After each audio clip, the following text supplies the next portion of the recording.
ओम श्री विष्णुवे नमः। नमस्कार दोस्तों, आप सभी का स्वागत है हमारे यूट्यूब चैनल पावरफुल हिंदू धर्म में। अब तक हमने आषाढ़ मास की कथा अध्याय 1 से लेकर कथा अध्याय 10 का रसपान किया है। आज हम आप सभी को कथा अध्याय 11 का रसपान कराएंगे, जिसमें वर्णन है पृथु के चरित्र तथा सूर्यवंश का वर्णन। अगर आप सभी हमारी वीडियो को पहली बार देख रहे हैं तो वीडियो को लाइक कीजिए, चैनल को सब्सक्राइब कीजिए, बेल आइकन को प्रेस कीजिए, ऑल ऑप्शन पर क्लिक कीजिए ताकि आने वाली वीडियो की नोटिफिकेशन आप सभी को मिलती रहे। आइए रसपान करते हैं कथा का। भीष्म जी ने पूछा, हे ब्राह्मण, सुना जाता है पूर्व काल में बहुत से राजा इस पृथ्वी का उपभोग कर चुके हैं। पृथ्वी के संबंध से ही राजाओं को पार्थिव या पृथ्वीपति कहते हैं, परंतु इस भूमि की जो पृथ्वी संज्ञा है वह किसके संबंध से हुई है? भूमि को यह परिभाषिक संज्ञा किस लिए दी गई है, अथवा उसका गौ नाम भी क्यों पड़ा, मुझे बतलाइए। पुलस्त्य जी ने कहा, स्वयंभू मनु के वंश में एक अंग नाम के प्रजापति थे। उन्होंने मृत्यु की कन्या सुनीति के साथ विवाह किया था। सुनीता का मुख बड़ा कुरूप था। उससे वेन नामक पुत्र हुआ जो सदा अधर्म में ही लगा रहता था। विवाह लोगों की बुराई करता और पराई स्त्रियों का हड़प लेता। एक दिन महर्षियों ने उसकी भलाई और जगत के उपकार के लिए उसे बहुत कुछ समझाया बुझाया, परंतु उसका अंतःकरण अशुद्ध होने के कारण उसने उनकी बात नहीं मानी, प्रजा को अभयदान नहीं दिया। तब ऋषियों ने श्राप देकर उसे मार डाला। फिर अराजकता के भव से पीड़ित होकर पाप रहित ब्राह्मणों ने वेन के शरीर का बलपूर्वक मंथन किया। मंथन करने पर उसके शरीर से पहले मलेच्छ जाति उत्पन्न हुई, जिनका रंग काले अनजान के समान था। तत्पश्चात उसके दाहिने हाथ से एक दिव्य तेजोमयी शरीरधारी धर्मात्मा पुरुष का प्रादुर्भाव हुआ, जो धनुष, बाण और गदा धारण किए हुए थे तथा रत्नमय कवच एवं अगाधित आभूषणों से विभाजित थे। वे पृथु के नाम से प्रसिद्ध हुए। उनके रूप में साक्षात श्री हरि भगवान विष्णु ही अवतीर्ण हुए थे। ब्राह्मणों ने उन्हें राज्य पर अभिषिक्त किया। राजा होने पर उन्होंने देखा कि इस भूतल से धर्म उठ गया है, न कहीं स्वाध्याय होता है, न वस्त्रकार यज्ञ आदि। तब वे क्रोध करके अपने प्राण से पृथ्वी को विदीर्ण कर डालने के लिए उद्यत हो गए। यह देख पृथ्वी गौ का रूप धारण करके भाग खड़ी हुई। उसे भागते देख राजा पृथ्वी ने भी उसका पीछा किया। तब वह एक स्थान पर खड़ी होकर बोली, हे राजन, मेरे लिए क्या आज्ञा होती है? पृथ्वी ने कहा, सुव्रते, संपूर्ण चराचर जगत के लिए जो अभीष्ट वस्तु है उसे शीघ्र प्रस्तुत करो। पृथ्वी ने बहुत अच्छा कहकर स्वीकृति दे दी। तब राजा ने स्वयंभू मनु को बछड़ा बनाकर अपने हाथ में पृथ्वी का दूध दुहा। वही दूध अन्न हुआ जिससे सारी प्रजा जीवन धारण करती है। तत्पश्चात ऋषियों ने भी भूमि रूपनी गौ का दोहन किया। उस समय चंद्रमा ही बछड़ा बने थे। दुहने वाले थे वनस्पति, दुग्ध पात्र था वेद, और तपस्या ही दूध थी। फिर देवताओं भी वसुधुओं को दुहा। उस समय भिन्न देवता दुग्ध हुए। इंद्र बछड़ा बने तथा ओज और बल ही दूध के रूप में प्रकट हुआ। देवताओं का दोहन पात्र सुवर्ण का था और पितरों का चांदी का। पितरों की ओर से अंतक ने दूहने का काम किया। यमराज बछड़ा बने और स्वतः ही दूध के रूप में प्राप्त हुई। नागों ने तुम्बिकों को पात्र बनाया और तक्षकों ने बछड़ा। धृतराष्ट्र नामक नाग ने दोग्धा बनकर विष रूपी दुग्ध का दोहन किया। असुरों ने लोहे के बर्तन में इस पृथ्वी से माया रूप दूध दूहा। उस समय प्रहलाद कुमार विरोचन बछड़ा बने थे और त्रिमूर्धन दूहने के काम किया था। यक्ष अंत ध्यान होने की विद्या प्राप्त करना चाहते थे, इसलिए उन्होंने कुबेर को बछड़ा बनाकर गधे बर्तन में उस अंतर्ध्यान विद्या ही वसुधा से दुग्ध के रूप में दूहा।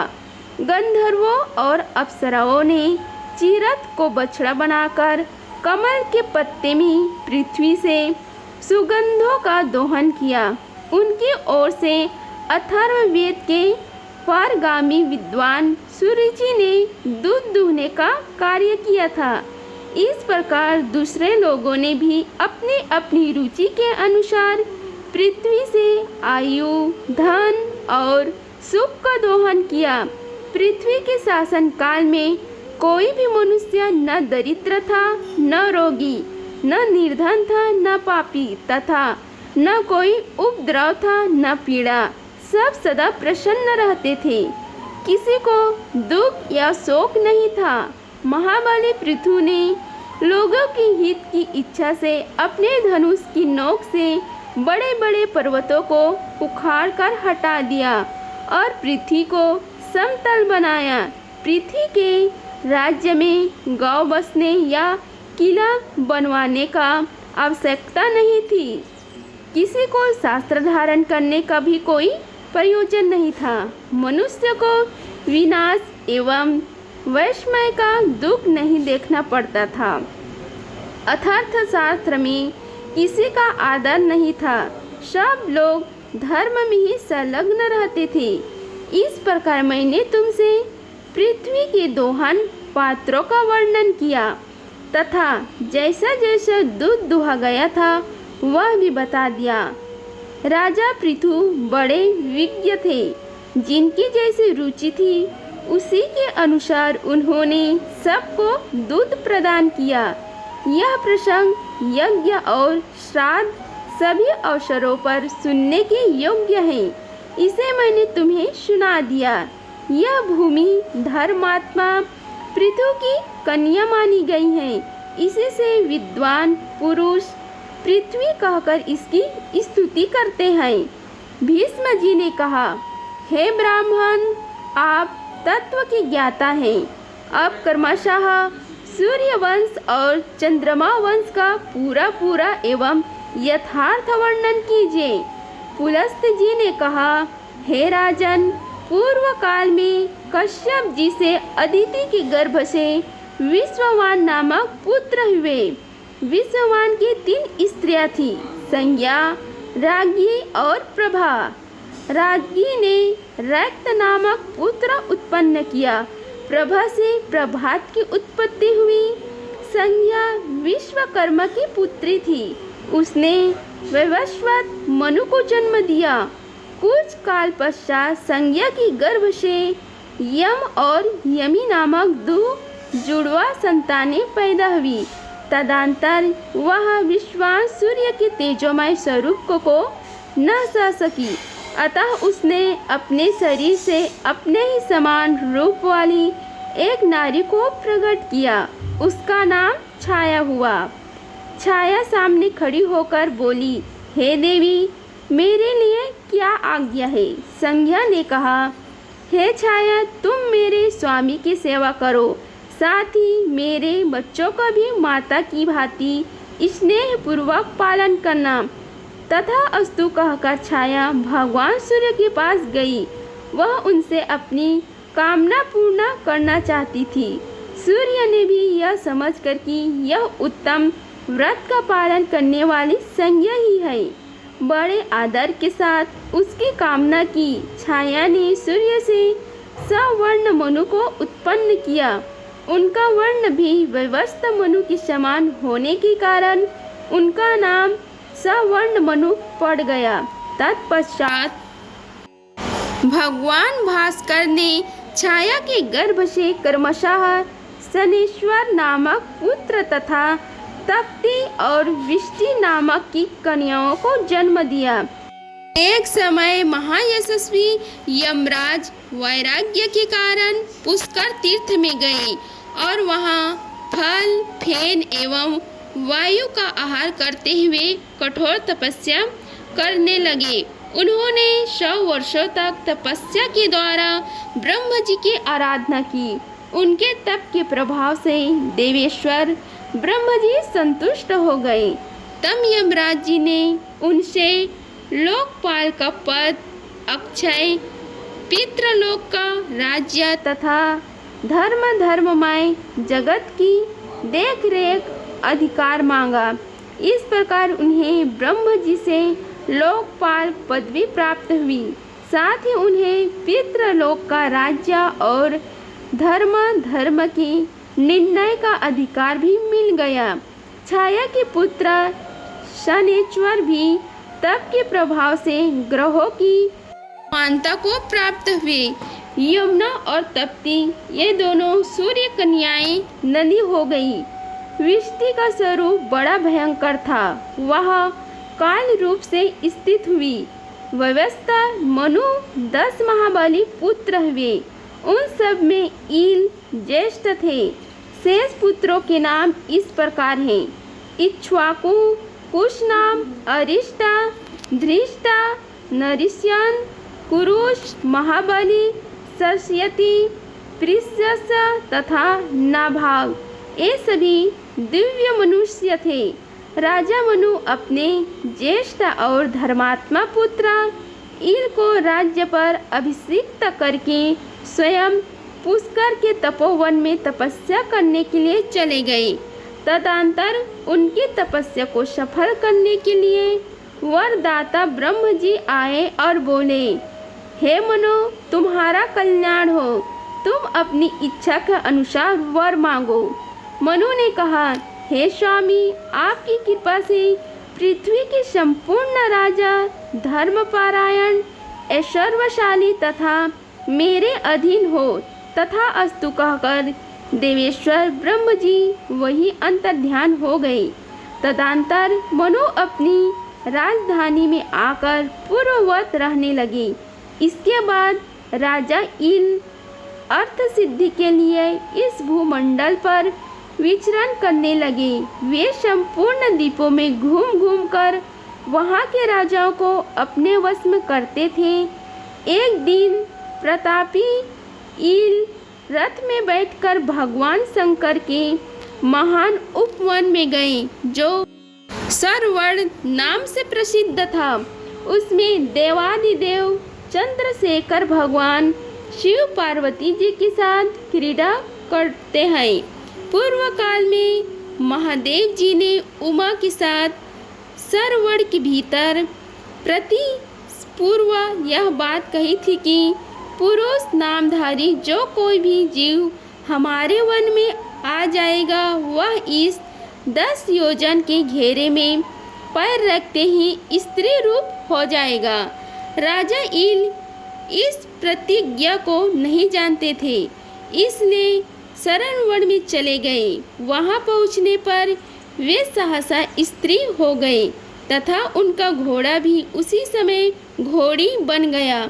राजा के जो पुरोहित अंग थे वे सभी स्त्री के आकार में परिणत हो गए। इससे उन्हें बड़ा आश्चर्य हुआ। अब वे इल नाम की स्त्री हैं। इला उस वन में घूमती हुई सोचने लगी, मेरे माता पिता और भ्राता कौन हैं? वह इसी उधेड़ में बून में पड़ी थी। इतने में ही चंद्रमा के पुत्र बुद्ध ने उसे देखा। इला की दृष्टि भी बुद्ध के ऊपर पड़ी। सुंदरी इला का मन बुद्ध के रूप पर मोहित हो गया। उधर बुद्ध भी उसे देखकर काम पीड़ित हो गए और उसकी प्राप्ति के लिए यज्ञ करने लगे। उस समय बुद्ध ब्रह्मचार्य के वेश में थे। वे वन के बाहर पेड़ों के झुरमुट में छिपकर इला को बुलाने लगे। हे सुंदरी, यह साय का समय विहार का बेला है जो बीती जा रही है, और मेरे घर को लीप पोत कर फूलों से सजा दो। इला बोली, तपोधन, मैं यह सब कुछ भूल गई हूँ। बताओ, मैं कौन हूँ, तुम कौन हो, मेरी स्वामी कौन है तथा मेरी कुल का परिचय क्या है। बुद्ध ने कहा, हे सुंदरी, तुम इला हो, मैं तुम्हें चाहने वाला बुद्ध हूँ। मैंने बहुत विद्या पढ़ी है। तेजस्वी के कुल में मेरा जन्म हुआ है। मेरे पिता ब्राह्मणों के राजा चंद्रमा हैं। बुद्ध की यह बात सुनकर इला ने उनके घर में प्रवेश किया। वह सब प्रकार की भोगों से संपन्न था और अपने वैभव से इंद्र भवन को मात कर रहा था। वहाँ रहकर इला बहुत समय तक बुद्ध के साथ वन में रमण करती रही। उधर इला के भाई इक्ष्वाकु आदि मनु कुमार अपने राजा की खोज करते हुए उस शरण वन के निकट आ पहुँचे। उन्होंने नाना प्रकार के स्त्रोतों से पार्वती और महादेव जी का स्तवन किया। तब ये दोनों प्रकट होकर बोले, हे राजकुमारों, मेरी यह प्रतिज्ञा तो टल नहीं सकती, किंतु इस समय एक उपाय हो सकता है। इक्ष्वाकु अश्वमेध यज्ञ करे और उसका फल हम दोनों को अर्पण कर दे। ऐसा करने पर वीरवर इल क्यों रुष्ट हो जाएगा, इसमें तनिक भी संदेह की बात नहीं है। बहुत अच्छा प्रभु, यह कहकर मनु कुमार लौट गए। फिर इक्ष्वाकु ने अश्वमेध यज्ञ किया। इससे इला किम पुरुष हो गई। वे 1 महीने पुरुष और 1 महीने स्त्री के रूप में रहने लगे। बुद्ध के भवन में स्त्री रूप से रहते समय इला ने गर्भ धारण किया था। उस गर्भ से उन्होंने अनेक गुणों से युक्त पुत्र को जन्म दिया। उस पुत्र को उत्पन्न करके बुद्ध स्वर्गलोक को चले गए। वह प्रदेश इला के नाम पर इलावृत वर्ष के नाम से प्रसिद्ध हुआ। ऐसे ही चंद्रमा के वंशज तथा चंद्रवंश का विस्तार करने वाले राजा हुए। इस प्रकार इला कुमार पुरुरवा चंद्रवंश की तथा राजा इक्ष्वाकु सूर्यवंश की वृद्धि करने वाले बताए गए हैं। इल किम पुरुष अवस्था में सुद्रुम भी कहलाते हैं। तदंतर सुद्रुम से 3 पुत्र और हुए जो किसी से परास्त होने वाले नहीं थे। उनके नाम उत्कल, गय तथा हरिताक्ष थे। हरिताक्ष बड़े पराक्रमी थे। उत्कल की राजधानी उड़ीसा हुई और गय की राजधानी गया मानी गई। इसी प्रकार हरितश्व को कुरु प्रदेश के साथ ही साथ दक्षिण विशाखा का राज्य दिया गया। सुद्रुव अपने पुत्र पुरुवाको को प्रतिष्ठा अनुसार पैठन के राज्य पर अभिषेक करके स्वयं दिव्य वर्ष के फलों का उपभोग करने के लिए इलावृत वर्ष में चल गए। सुद्रुम्य के बाद इक्ष्वाकु ही मनु के सबसे बड़े पुत्र थे। उन्हें मध्य देश का राज्य प्राप्त हुआ।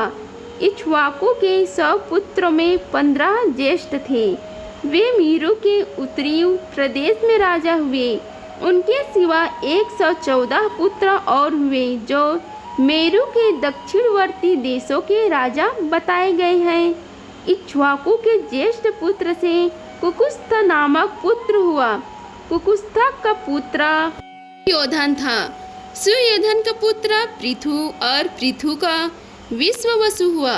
उसका पुत्र आद्रा तथा आद्र का पुत्र युवनाश्व हुआ। युवनाश्व का पुत्र महापराक्रमी सवस्तु हुआ, जिसने अंग देश में सवस्ती नाम की पुरी बसाई। सवस्त से बृहदस्य और बृहदश्व से कुवलश्व का जन्म हुआ। कुवलश्व धुंधु नामक दैत्य का विनाश करके धुंधुमार के नाम से विख्यात हुए। उनके 3 पुत्र हुए, धृतश्व, दंड तथा कपिलश्व। धुंधुमार के पुत्रों में प्रतापी कपिलश तथा अधिक प्रसिद्ध थे।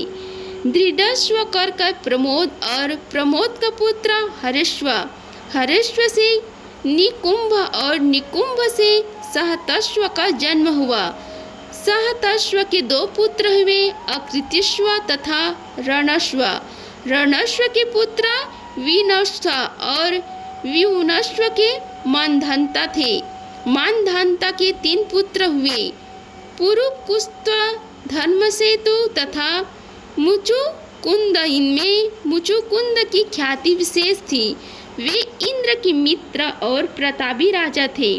पुरुकुंस का पुत्र संभूत था, जिसका विवाह नर्मदा के साथ हुआ था।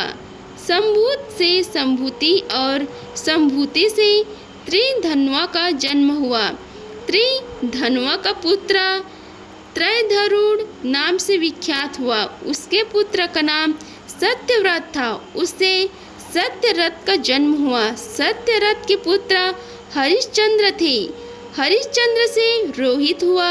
रोहित से वृक और वृक से बहु की उत्पत्ति हुई। बहु के पुत्र परम धर्मात्मा राजा सागर हुए। सागर की 2 स्त्रियां थीं, प्रभा और भानुमति। इन दोनों में पुत्र की इच्छा से आवर्व नामक अग्नि की आराधना की।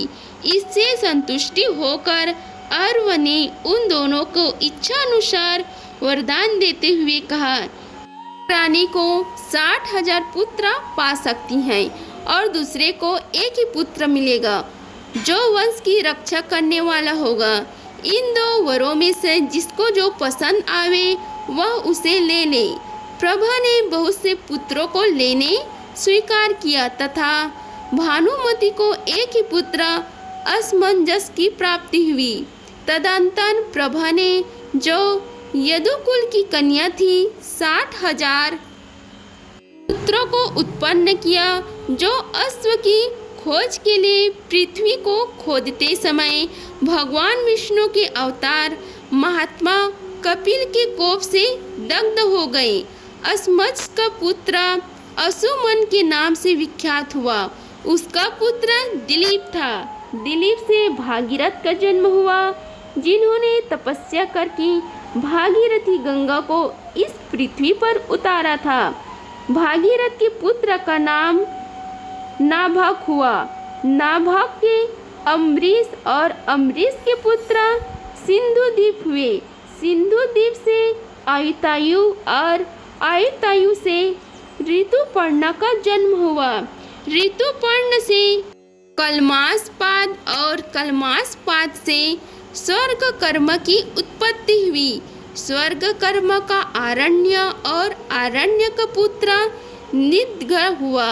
निग्रह के 2 उत्तम पुत्र हुए, अनुमित्र और रघु। अनुमित्र शत्रुओं का नाश करने के लिए वन में चला गया। रघु से दिलीप और दिलीप से अज हुए। अज से दीर्घबाहु और दीर्घबाहु से प्रजापाल की उत्पत्ति हुई। प्रजापाल से दशरथ का जन्म हुआ। उनके 4 पुत्र हुए। वे सब के सब भगवान नारायण के स्वरूप थे। उनमें राम सबसे बड़े थे, जिन्होंने रावण को मारा और रघुवंश का विस्तार किया तथा भृंगु वंशियों में श्रेष्ठ वाल्मीकि ने रामायण के रूप में जिनके चरित्र का चित्रण किया। राम के 2 पुत्र हुए, कुश और लव। ये दोनों ही इक्ष्वाकु वंश का विस्तार करने वाले थे। कुश से अतिथि और अतिथि से निषद का जन्म हुआ। निषद से नल, नल से नाभा, नाभा से पुंडरीक और पुंडरीक से क्षेमधन की उत्पत्ति हुई। क्षेमधन का पुत्र देवनिक हुआ। वह वीर और प्रतापी था। उसका पुत्र अहिनगु हुआ। अहिनगु से सहस्त्रस्व का जन्म हुआ।